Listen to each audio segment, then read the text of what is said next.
Book 101 is all about the books that I read for the last 40 years. And today I have my special guest. He's an author as well as speaker, identity midlife transitions, and becoming no other than Mr. Randy Bishop. How are you today? Fabulous, fabulous, Mr. Randy, and welcome on Book 101 Review. And can you please introduce more about yourself that I miss? Well, thank you. I appreciate you letting me come today and be a part of your show. I've lived a pretty big life. I've done a lot of things. Been in ministry. I've written. I've been a musician. And currently working on um, writing and speaking, especially about transitions. I think you summed it up really well. So I'll just give you a few more pointers there, and we can move on to whatever you'd like to talk about. Yes, and thank you so much for sharing your knowledge and wisdom to the world, Mr. Randy. Thank you. And today let's talk about your two books. So tell us the re in the title, clearly the engine of the method. Can you walk us through what is the most important RE verbs are and why choosing the particular structure was so powerful for you? Well, the Re Method book, which is my new book, really came about because uh, I had come to a point where, for myself, I had hit a brick wall. Really, I'd come to a place where I was like, "What is going on?" And I realized that I needed to look at my life, re-look at where I was. And I realize a lot of people have done that. They get to a place where they're just stuck. They feel they don't know what the next thing is. So the re method was really developed just to say, what do I do now? So what is the next step for me? So the re method is really about taking a look at your past, reframing what you've learned and what you've done, and then rebuilding your future. Yes, so what should I do now? That's a big question. You It is frame a big it. question. Yes, you frame it as a framework for becoming. How do you differentiate becoming from as simply achieving or succeeding? Well, I think that especially when it comes to the middle of our lives, what we've done oftentimes is we've worked and we've worked and we've worked and we've tried to accomplish things. We've tried to find meaning in what we do. And what ends up happening is we've done things. We've accomplished something, but then all of a sudden the question changes, and that's, what's the value of what I've done? What is my purpose? And those are big questions. And so when you get stuck, and that's what happened to me, that's why I wrote the book, is you just come to a time where you say, what's next? Or what was this worth? What does my life mean? And I know for me, I had this moment, and it was earlier in 2025 here, where I woke up one day and I just went, what's this about? And I sat down and I just started a process of going backwards. Now, I don't dwell on the past to sit around in it. I look at it so I can say, what did I learn? And maybe what did I need to learn better? So I started to reframe some of those things, realizing that maybe I just needed to get rid of some stuff, get rid of some definitions, get rid of some roles that I played, and start to reframe who I am, and then move on to a future and rebuild. Yes, rebuild itself. The subtitle mentions life lessons that life has not lessened.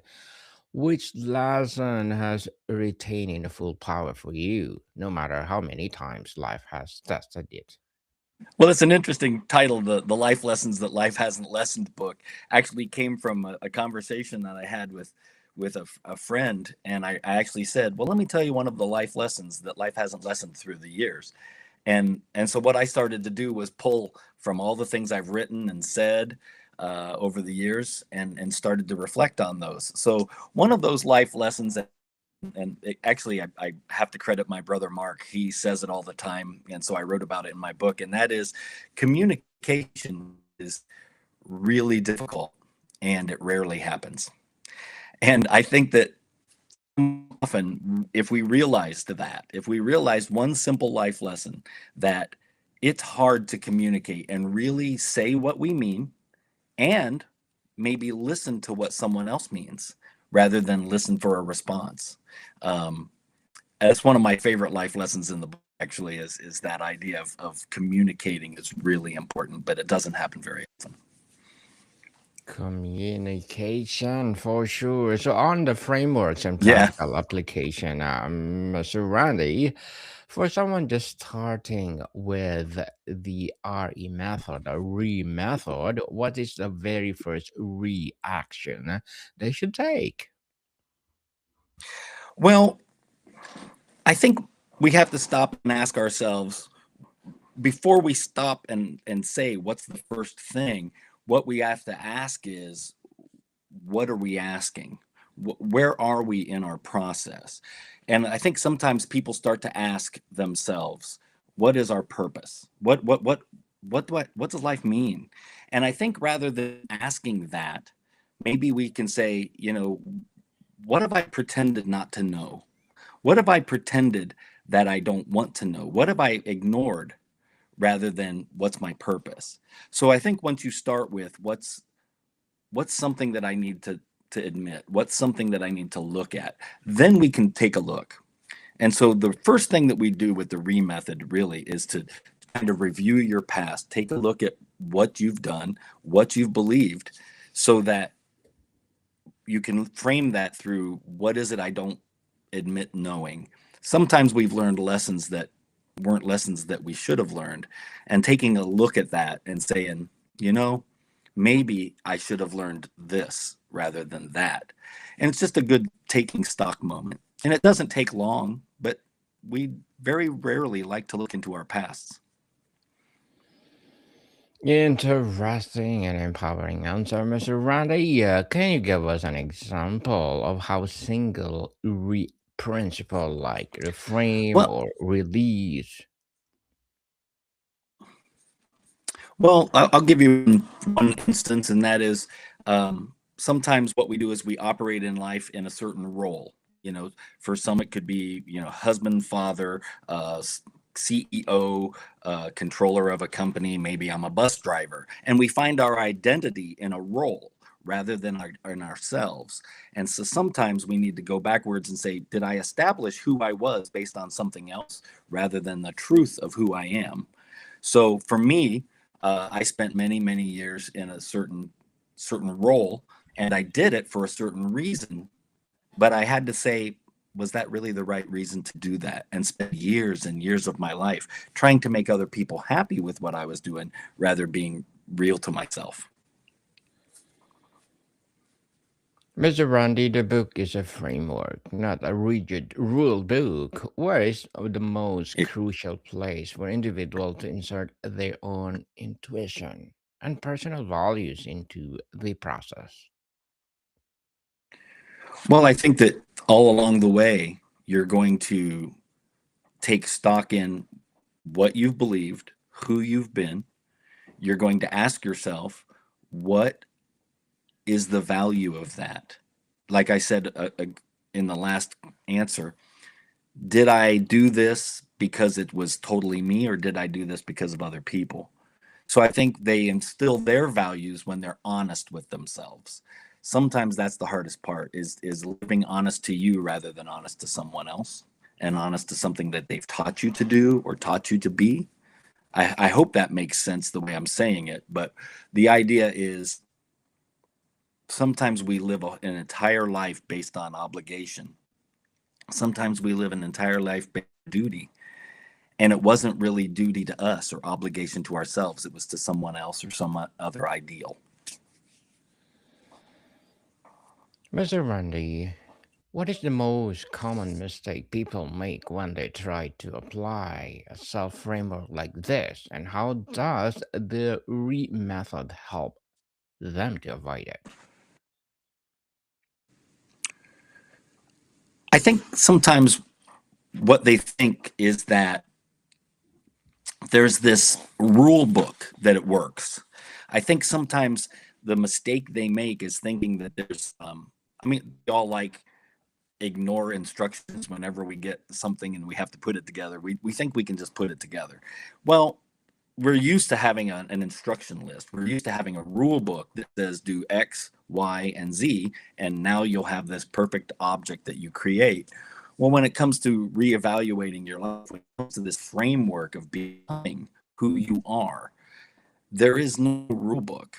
There is no playbook to get through this.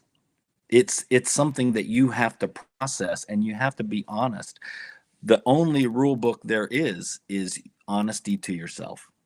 And so the mistake that gets made is not being honest about what they think, not being honest about what they truly believe, because sometimes we frame our answers to certain questions based on what mom or grandma or grandpa or the preacher or the government or someone else says, rather than what we really feel.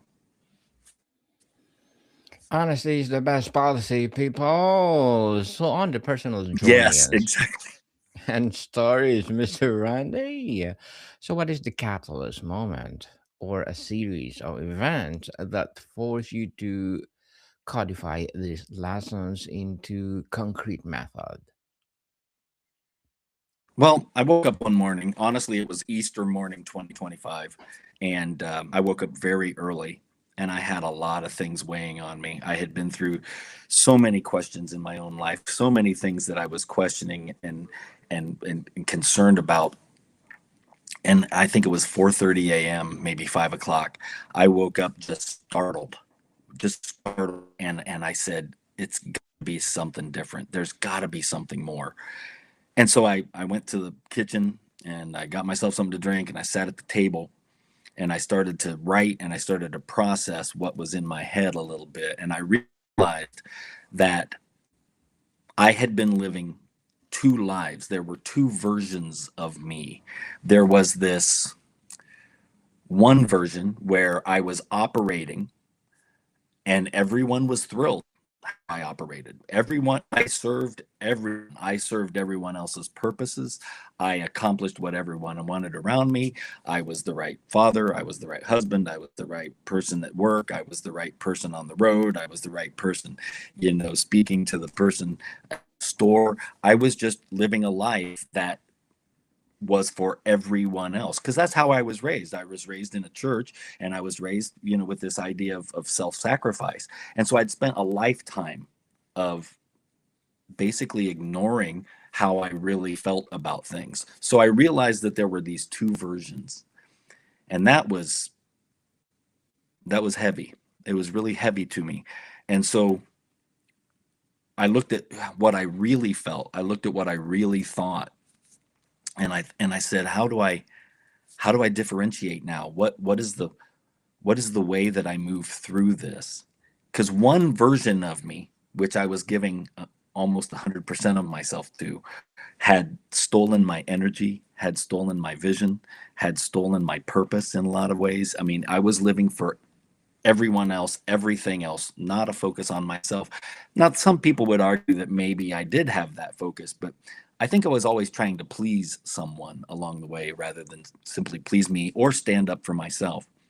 So that was the moment that I started the process to write a book, to come up with a method for myself first. The book came past the method, but this idea that I had to look at my past, I didn't want to sit in it. I just needed to learn from it, reframe who I really believe I am, reframe what I really believed, reframe what I really thought I should be doing, and then move toward rebuilding my life, my future. Rebuilding indeed. So, Hmm. Mr. Randy, just give me a minute because there's something wrong Sure. with our studio. And so sometimes there's our glitches, but anyway, Okay. we manage it. You talk about lessons life has not lessened. Has there ever Hmm. been a time you had learned something that was lessened by life experience? Oh, I'm sure there has been. Maybe that's a book I should write. Life lessons that life has lessened. Yes. Maybe I should take stock. Mm-hmm. But what I did really was take a look at those lessons that I've kind of carried through life. I would love, maybe I wouldn't love it, maybe I wouldn't, but the idea that there was a life lesson somewhere that life has lessened, I think honestly that's part of the method. I think that's part of that reframing. Um, yeah, there's, the idea that I grew up with. I just recently had a conversation with my mother. She's 85, and I told her, I said, I grew up in church, and Mom, somewhere along the line, I got this idea that I was supposed to um, have a life that was sacrificial, like the life of Christ. And I said, and to a kid growing up in that mean I needed to give up myself. And that's a life lesson that I walked through for close to 60 years. And it wasn't a life lesson that I should have learned. It was there's no way for me to just give up myself and retain an individual life. And so that is maybe one of those lessons that I shouldn't have learned and that life has lessened for me. Interesting and empowering answer, Mr. Ronnie. You need an applause for that. As an author, as well as speaker, what are your short-term and long-term goals? I'm going to ask you to repeat that if I could. Yes, as an author, as well as speaker, what are your Mhm. short-term and long-term goals? Well, my short-term goals right now is I actually start on a new degree in January. So I'm going back to school at 60 years old and going to learn some more. Always learning. I think that's the way to be. That's my short-term goal. My long-term goal is to have a degree that I've always wanted, but also to continue writing, continue speaking. I want to help people. Their goal is to make sure people have this conversation. Sometimes um, they think that they're broken. And I don't think that people are broken. I think that people are becoming. They're becoming who they are. They're becoming who they should be, especially in these transition years. So, my goal long term is to continue to build the ability to write and speak and encourage folks that you're not broken. You are becoming. You, just because something hasn't worked doesn't mean it will never work for you. It is possible to rebuild. It is possible to redefine. So in my long term, I would just love to speak to more people. I'd love to write more about it. I'd love to hear stories from people who say, wow, it wasn't deep, but it was deep enough that it helped me. That's really my big goal, is just to help people understand, because sometimes we think that we're broken and that means we need fixed, and we don't need fixed. We just need refocused. And I think that's my long-term goal, is help people do that. Yes, and good luck to your goals and looking forward for more success, Mr. Randy. Thank you. And what will be your piece of advice for those people out there who want to be like you? Well, I wouldn't want anybody to be like me. No, I've had a good life. I'm not going to argue about anything, but I tell you what, I've talked to as many of my friends, my family. I am 60 years old this year, and I am starting back to school, and never thought that I would be going back to school. But I had to apply my own principles to my own life. And so, for people who want to be like me, don't be afraid. Don't be afraid to say, what I've done, even if it's for 40 years, hasn't worked well enough for me to be who I'm becoming. And I'm not going to be afraid to do something different. I'm not going to be afraid to redefine some of the things I think, and I'm not going to be afraid to walk through doors that I never thought I'd walk through. Just like me right now, I'm walking through an educational door. Um, it's kind of scary, but I've got friends and family who are just going, "We're proud of you. Go do it," and I'm getting excited about it. And anyone, I believe, can do that. They can reframe their lives. They can rebuild their lives, just one day, one step at a time. Yes, and thank you for that advice, Mr. Randy. Yeah, would you please recommend a book that influence your journey? Yeah, other than my own book, which is part of my journey, I would actually recommend Viktor Frankl's Man's Search for Meaning. It can get a little heavy, but really will help me see that meaning isn't something that we achieve after all of life makes sense. It really is something that we choose while life is still unresolved. I think that book alone, Viktor Frankl, Man's Search for Meaning. Just really help you see that meaning comes along during life. You just can't wait until it's all resolved. Yes, the logotherapy people. On the book's Yep. creation a unique angle. Mr. Randy, the self-improvement space is crowded. What does the method offer that you felt was missing from the other frameworks? And thank you for the recommended book. You're very welcome. Um, I think what it's missing is maybe just a regular voice. Sometimes things get a little academic. Sometimes things get hard for us to understand, and because there's so much depth to it. I've lived a life of just being a regular guy, and I've tried to just be part of regular life. And I think that just what it does is allow you to take a few moments of your day, consider new ideas, and work through where you're at. So I think that's what the method does is it just couches itself into a regular everyday rhythm. Doesn't have to be a big life change at one time, just bite-sized things that you. Yes, baby steps. Baby steps, people. And how do you balance the Awesome time. need? Yes, how did you balance the need to provide the structured framework with the organic and often messy reality of personal growth while writing? Well, I think that oftentimes the best writing is the honest, organic writing. I think that oftentimes it's the stuff that just happens. I have a friend of mine, and we talk about we try to plan things, we try to do things a certain way, but what we always end up with is we're actually better at just the organic. Just let's not plan, let's not think this through too much. Let's just be. And so I think when it comes to writing, all the messy stuff of life and everything, it just comes down to what's working, what's real, and just being honest and putting it on the page. And then you have to shift it around a little bit, but um, making it easier. Life can be way messy, and there's no reason to add more messiness, especially in a process that's helping you to become who you are. Let's not make it messier, but let's make it as easy as possible. Mr. Randy, if you could have every reader remember a single quote or a passage from the book as their mantra, what would what would it be? It's really simple, and it's what I say, and it's really the title that we kind of agreed on here, which is you're not broken. You're Mm, becoming. You're not broken. You're becoming. I had a friend of mine years ago that said I was damaged goods, and that sat with me for a decade, and it kind of framed things pretty negatively. And I had to come to this place where I went, damaged goods means discounted somewhere on a discount rack. I don't like that idea. I like mhm. the idea that I'm not broken.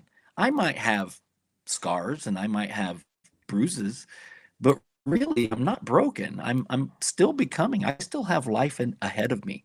And so I would tell the readers, I would tell the listeners, just remember, you're not broken. You are becoming. We're all becoming who we are.